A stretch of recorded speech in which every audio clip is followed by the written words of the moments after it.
ფესტივალი ფანარტი, რომელიც ერთდროულად ხელოვნების 10 ჟანრს აერთიანებს, საზეიმოდ გაიხსნა. ფანარტის მეშვეობით მსმენელს საშუალება ექნება ახალგაზრდა კომპოზიტორების, ჯაზმენების, როკერების, ლიტერატორების, მხატვრების, ფოტოგრაფების, დიზაინერებისა და კინორეჟისორების შემოქმედებას გაეცნოს.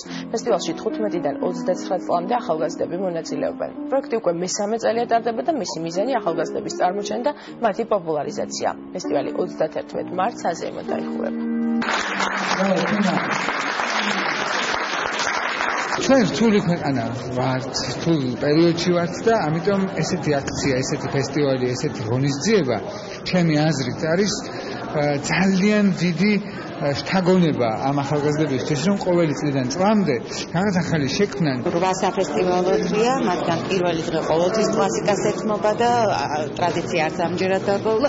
პირველ რიგში უწყობს ხელს იმას, რომ ნიჭიერი ახალგაზრდები აღმოვაჩინოთ და შემდეგ მათ წინსვლას უკვე ხელი შეუწყოთ.